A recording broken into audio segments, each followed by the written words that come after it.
The U.S. is expanding its attacks on Iran after at least 3 soldiers were killed in the deadliest weekend for the United States since March.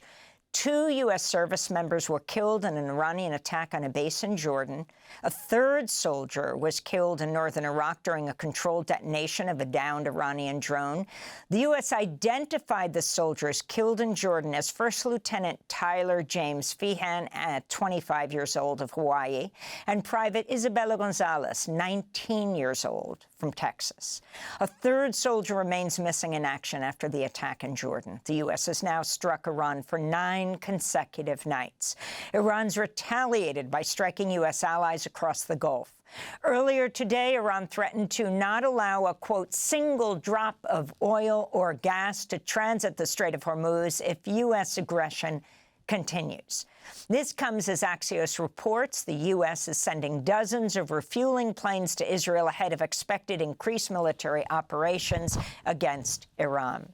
According to Iranian authorities, at least 41 Iranians have been killed and 408 wounded in U.S. attacks so far this month. We're joined now by Toby Jones, Associate Professor of Middle East History at Rutgers University, author of Desert Kingdom: How Oil and Water Forge Modern Saudi Arabia, as well as Running Dry: Essays on Energy, Water, and Environmental Crisis. Toby Jones, if you can start off by commenting on these developments, the 9th straight night where the U.S. attacked Iran, Iran retaliating across the Gulf. The number of U.S. soldiers has increased who are killed to 17. Another one is missing, and the targeting of civilian infrastructure. Take it all on, Professor Jones. Good morning, Amy. Thank you. We're at a remarkable moment. I mean, we shouldn't be surprised that the United States has escalated violence in the region. What's been on display since February when the war started, or at least the most recent round of what is a long war in Iran started, is that the United States has considerable violence at its disposal, but it has limited political capacity to dictate terms. While it had a series of nebulous objectives in February, regime change, dismantling or at least challenging Iranian nuclear capacity, what the war has come down to in the summer is essentially control over the Strait of Hormuz, which was not in question at the start of the war. The United States is unhappy that Iran has essentially emerged from months of fighting with control over a strategic waterway. The United States is frustrated by its inability to change or alter any of that. Iran sits in a position of primacy at Hormuz, and the United States is lashing out, seeking to undo that position, to challenge and to bottle back up Iran's newfound strategic influence and capacity and control over what is the world's most important energy corridor. So what we're seeing then is the United States expanding its war efforts to inflict pain on Iran, to maximize both military targeting as well as civilian and infrastructure damage, to create the conditions for the impossibility of life and to weaken the Iranian regime. It's hard to say that it's working. For 9 straight days, Iran has remained defiant and has even escalated and retaliated against not only Jordan, but also against Kuwait, and more recently against the headquarters of the U.S. Fifth Fleet, the Naval Fifth Fleet in Bahrain. Iran has been steadfast. The United States is scrambling. It's hard to know where this is going to go, but it's all very disturbing. And can you talk about the soldiers who have died that we know of and the missing soldier? Talk about the U.S. presence from Jordan to Iraq, where these soldiers were killed. One of them not in an Iranian strike, but when they were dismantling an Iranian drone. Well, Americans seem to forget the just sort of massive presence that the United States has built militarily in the Middle East, and particularly surrounding the Persian Gulf, since the early 1980s. It's been a 50-year-long project marked and sort of punctuated by conflict against Iraq, an ongoing siege and sanctions regime against Iran, but all with the idea of creating a massive military footprint in order to secure American hegemonic and political economic interests, primarily primarily energy, but also Israeli security and American-Israeli relations, as well as American relationships with the authoritarians across the region. So that footprint has been built steadily over time, and it's more or less a permanent presence. The targeting of U.S. soldiers, on the one hand, is a normal act of war from the Iranians. They're responding to aggression against them, which they did not provoke in February, but which the United States and the Israelis believed was in their interest to pursue. And so Iran is striking out at American infrastructure.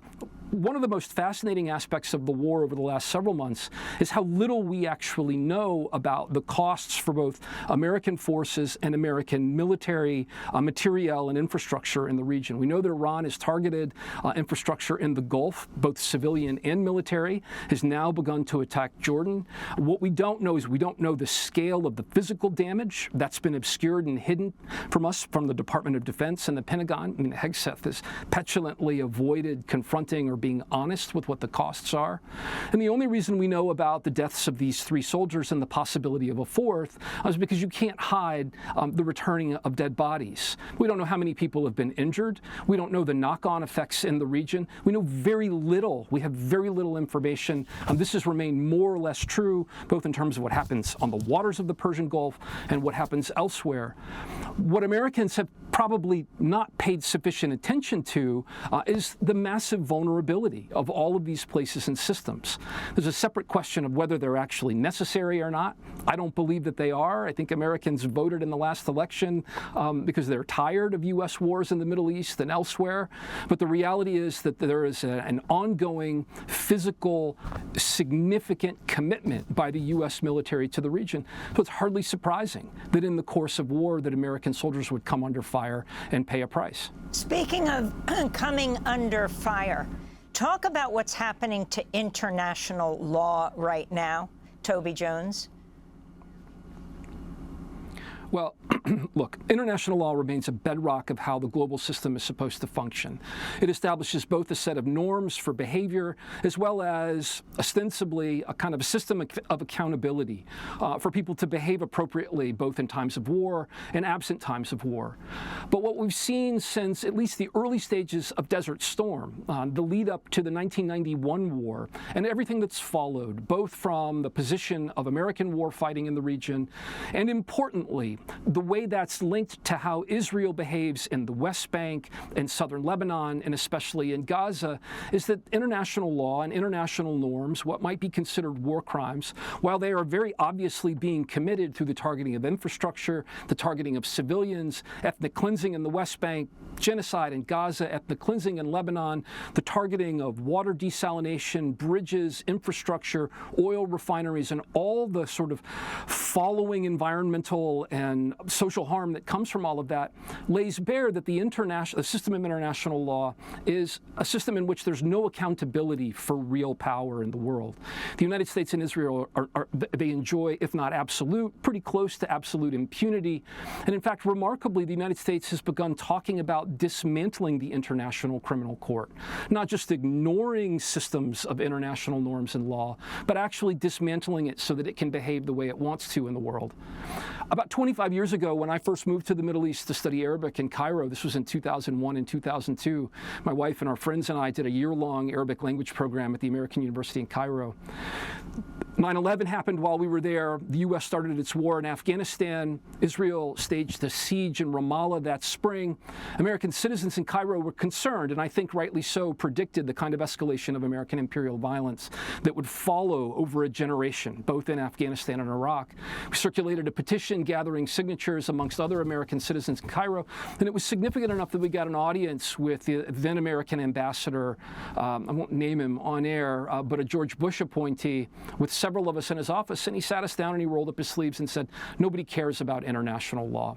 And that was a real eye-opener, and it was an important moment. It's not a system of beliefs or practices or a legal system that needs to be abandoned, but we need to reckon with how it's not equally imposed or enforced, and how people like Iranian citizens, Palestinians, Lebanese, Iraqis, and those without big enough guns are not protected by it.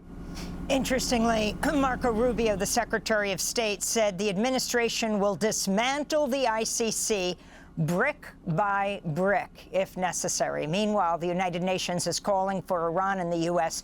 to come back to the table. Toby Jones, associate professor of Middle East history at Rutgers University, writes frequently on oil, war in the Middle East, author of Desert Kingdom, How Oil and Water Forged Modern Saudi Arabia, and Running Dry, essays on energy, water, and environmental crisis. Thanks for watching Democracy Now! On YouTube. Subscribe to the channel and turn on notifications to make sure you never miss a video.